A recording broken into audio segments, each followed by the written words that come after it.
Que d'occasions manquées de la part de George Russell. Réellement, ce Grand Prix de George Russell, même lui l'a reconnu. Il a dit ouvertement que c'était une course pas belle pour lui, ugly, moche. Et ça se confirme réellement et ça se comprend parce que vraiment, Baby Shoom, la course de George Russell, c'est que des occasions manquées. Il a cédé sous la pression. Ah, il a cédé sous la pression. Après, quand tu regardes après un petit peu, tu vois la course comme ça, tu te dis est-ce qu'il aurait vraiment été capable de. Bah franchement, je pense que oui. De finir devant Max et Lando, quoi. Tu vois, au bout de la course, tu peux te poser la question. Après, c'est sûr que ouais, il nous a fait quelques petites erreurs, mais quand tu regardes le week-end, il est bon. Je pense que quand tu vois le début de saison, un podium pour Mercedes, tu le prends tous les jours. Oui, c'est vrai. Peu importe les conditions, c'est 3 et 4 à l'arrivée. Je pense qu'il y a quand même matière à satisfaction pour Mercedes sur cette course-là. Maintenant, George P3, Lewis P4, ça change rien. Bon, j'ai senti quand même que George allait passer Lewis pour que ce soit lui qui aille sur la 3ème marche au final.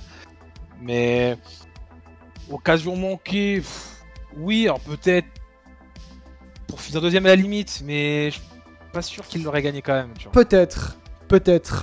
J'avoue que moi je suis assez partagé. Peut-être que je m'attendais à beaucoup de la part de Mercedes, notamment par rapport aux performances, parce que oui, tu as raison, il faut le noter. Mercedes sur ce Grand Prix du Canada, c'est absolument encourageant, il faut se le dire. Hein. Le Grand Prix du Canada de Mercedes est absolument encourageant pour la suite. Il était même quelque peu assez inattendu de voir à quel point Mercedes a performé dans ce Grand Prix du Canada. Voir Russell faire la pole, Hamilton qui partait 7ème et qui finit également, d'ailleurs justement 4ème dans ce Grand Prix, ça aurait pu être aussi meilleur même dans la finalité pour Mercedes avec les occasions manquées qu'a pu avoir George Russell, mais ça c'est un tout autre débat. Mais dans la globalité, Mercedes était dans le match pour la victoire. Rendez-vous compte, sur ce début de saison horrible, on va dire ça ainsi, de Mercedes en termes de performance, Mercedes sur ce Grand Prix du Canada se battait pour la victoire dans ce Grand Prix du Canada à la régulière. Et ça, c'est quelque chose qui est important de noter. Ça va faire réellement mettre du baume au cœur réellement du côté de chez Mercedes, tellement c'est que t'es quelque peu inattendu. Mercedes dans un programme sur sa W15 d'apport, d'amélioration course par course pour un programme pour mieux comprendre sa monoplace réellement de manière... Et quand même un apport d'amélioration assez drastique pour justement permettre à Mercedes de comprendre réellement comment fonctionne réellement sa monoplace et comment elle doit se comporter et comment elle peut se comporter dans les moments importants et aussi opportuns, il est vrai de le noter. Mais de là à voir Mercedes réellement dans d'excellentes dispositions, capable de se battre avec Verstappen, notamment avec Russell qui se battait avec Verstappen notamment sur des rythmes à certains instants, Hamilton qui remontait comme une balle sur les McLaren et aussi Verstappen être réellement forcément au-dessus des Ferrari qui ont fait un Grand Prix raté aussi également, mais tout de même Mercedes était réellement dans de bonnes dispositions pour aller chercher cette victoire en Grand Prix, mais il y a eu des occasions manquées de la part notamment de George Russell, mais tout de même, oui, Mercedes. Est-ce que c'est le retour de Mercedes réellement aux avant-postes? Je ne sais pas, mais du moins sur ce Grand Prix du Canada, je pense pas non plus que ce soit réellement une occasion unique. Il y aura encore d'autres occasions de la part de Mercedes, je pense, tellement ils ont eu l'air d'être sur d'eux par rapport à ce Grand Prix du Canada. Baby Shoom et Loïc aussi. Occasion de podium, il y en aura. C'est pré-podium de la saison d'ailleurs, il a pas noté, hein. C'est rien. Oui. C'est pour ça que voilà, on va attendre de voir voilà, les prochaines courses. Pour le moment, ça ressemble plus à un concours de circonstances qui a fait que le week-end du Canada a été parfait pour eux en termes de conditions et de météo et de pistes. En soi, on verra si forcément, tu vois, sur les Autriche, Silverstone, Espagne notamment, on verra s'ils sont capables de maintenir ce niveau. Je vais pas te dire non, je vais pas te dire oui. Mais c'est sûr que si Mercedes veut être un minimum compétitif, il va falloir continuer ce genre de performance. Loïc, est-ce que tu, pour revenir sur le débat des occasions manquées de la part de George Russell, est-ce que tu es d'accord avec le principe d'occasion manquée? Je suis un peu comme Baby Shoom, c'est que sur la forme, je suis d'accord parce qu'il fait 2 erreurs et sur les 2 erreurs, il perd des places. Mais en rythme absolu, je pense pas que ce soit possible de terminer devant Max et devant Norris à la loyale. Donc, il fait des erreurs et c'est jamais bon pour un pilote de faire des erreurs et de se faire dépasser sur ses erreurs, même avec un rythme largement inférieur à ses concurrents. Mais par contre, oui, sur le fond, il maximise le podium et je pense qu'en début de course, quand la pluie s'arrête et quand la piste refroidit, je pense que Russell, c'est le plus gros perdant de tout ça parce qu'il avait déjà creusé un petit écart au début avec Max. Et au final, il termine 3, Lewis termine 4. Je pense pas que Mercedes puisse aller chercher beaucoup plus que ça à la régulière actuellement. Il progresse, la voiture est stable même sous la pluie et je pense que ça c'est quand même un gros plus pour l'écurie. Donc ouais, c'est positif, c'est encourageant. Et c'est aussi encourageant sur le long terme que Russell commence un peu à driver l'écurie parce que l'absence de Lewis se fera moins ressentir. Aujourd'hui, le Grand Prix à l'inverse, c'est positif, mais c'est quand même inquiétant parce que si Lewis dominait Russell de la tête et des épaules, l'avenir paraîtrait quand même un peu moins radieux qu'actuellement. Alors j'avoue que je suis peut-être un peu plus dur que vous. Ouais, je pense que vous le sentez d'ailleurs. par rapport à Russell. En fait, c'est... Il n'y a pas volonté de nuire, parce que moi, ce que je veux dire par là, c'est que je regarde plutôt par rapport aussi à l'année prochaine. En fait, moi, pour du coup, le Grand Prix de George Russell, pour moi, c'est une succession d'occasions manquées. Il y a eu tout le temps des occasions manquées. Il aurait pu... Merci beaucoup, Kevin. Merci beaucoup pour ton 22e mois d'abonnement. Merci beaucoup d'être un immense exemple pour la communauté. Ça fait extrêmement plaisir. Pour l'exclamation seule, les exemples pour la communauté, tout comme les Kevin dans le chat. Je le disais, du coup, pour moi, en fait, ce Grand Prix du Canada de George Russell, c'est une succession d'occasions manquées. Et c'est que des occasions manquées.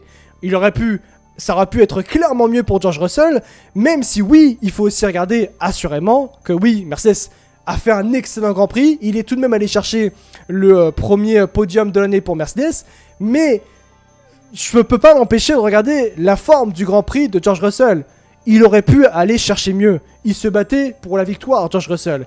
Et il a fait une erreur où il a cédé sous la pression de Max Verstappen. Il a cédé aussi sous la pression d'Oscar Piastri où il s'est loupé. Et même d'ailleurs où il a été obligé de... Ils sont même accrochés, je crois, entre Oscar Piastri et George Russell. En fait, tu mets ça tout bout à bout avec le George Russell qui a fait aussi de multiples erreurs par le passé sur ce même tracé au Canada en 2022 aussi également, sur d'autres tracés aussi également dans les moments importants, il n'a pas pu être au rendez-vous, Singapour 2023 où il se crache dans le dernier tour, et en fait, je mets ça en forme et je me dis, est-ce que réellement George Russell montre des choses rassurantes pour être le futur leader de Mercedes et donc prendre la succession de Lewis Hamilton? C'est là en fait où je veux en venir par rapport à cette succession d'occasions manquées, le manque de régularité dans les moments importants où il faut être clutch. Il a réussi les moments importants, bien sûr, ne serait-ce que en séance de qualification quand il est allé chercher la pole position de George Russell le samedi au Canada. Ça d'accord, il réussit ça. Mais il y a d'autres moments qu'il doit réussir pour convertir cette pole position, on va dire c'est ainsi, ce bon résultat et ce bon travail du moins. Pour convertir ce bon travail. Et ça, il ne le fait pas encore.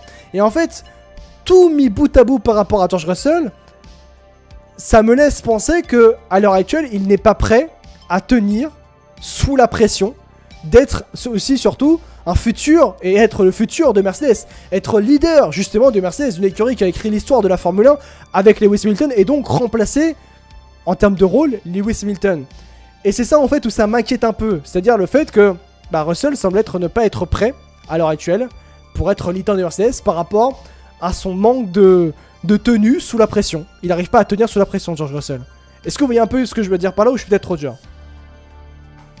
Non, je suis d'accord sur l'instant T. Après, ça oui, s'apprend, aussi. Hein. Charles, au début, il a fait quelques erreurs et qui ont pu lui coûter cher.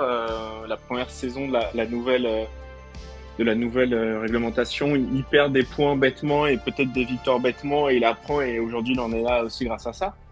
Donc Russell, j'ai toujours trouvé assez dur sur ça. Après, c'est un avis, c'est pas rédhibitoire, mais il a jamais non plus eu une voiture avec laquelle il avait la possibilité de jouer régulièrement des gros points comme ça.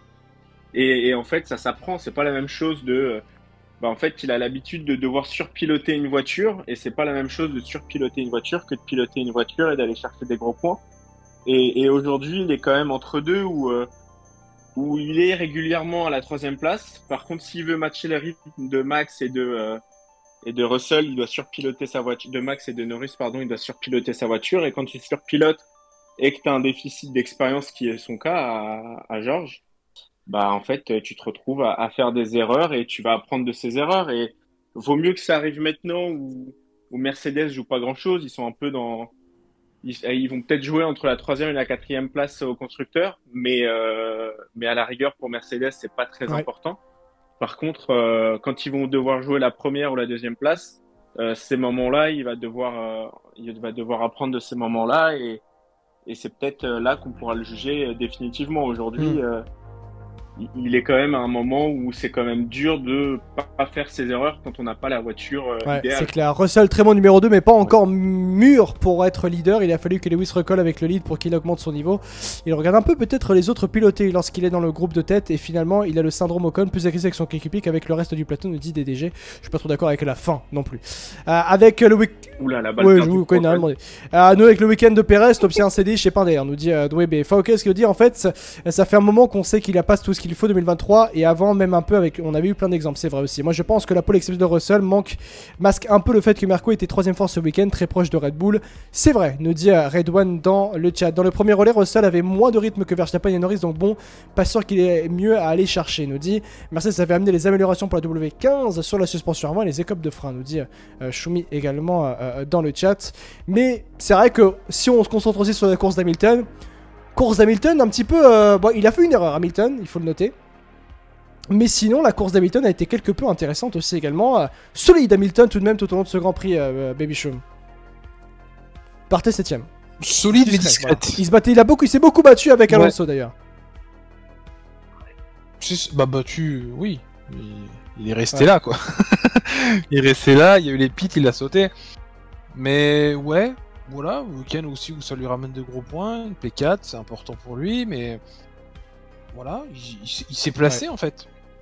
Il s'est juste placé là de tout le monde. On l'a pas, je l'ai pas senti non plus, tu vois, en capacité d'aller chercher forcément les Norris et Verstappen, ça c'est sûr. Et comme je te l'ai dit tout à l'heure, moi je savais dans tous les cas que c'était Russell qui allait finir devant lui. Mais bon, voilà, ça ramène de gros points pour Mercedes. Il a rien cassé, il est arrivé. Tout va bien. Ça va lui rendre un petit peu le sourire pour se dire qu'au moins, voilà, il y a une grosse performance ce week-end pour Mercedes et il va avoir qu'un seul souhait, c'est que ça continue comme ça, mais ce sera très compliqué. C'est vrai. Voilà, en tout cas, par rapport à Mercedes et par rapport à Lewis Hamilton et Mercedes dans la globalité, le podium donc de George Russell pour parfaitement terminer ce Grand Prix du Canada.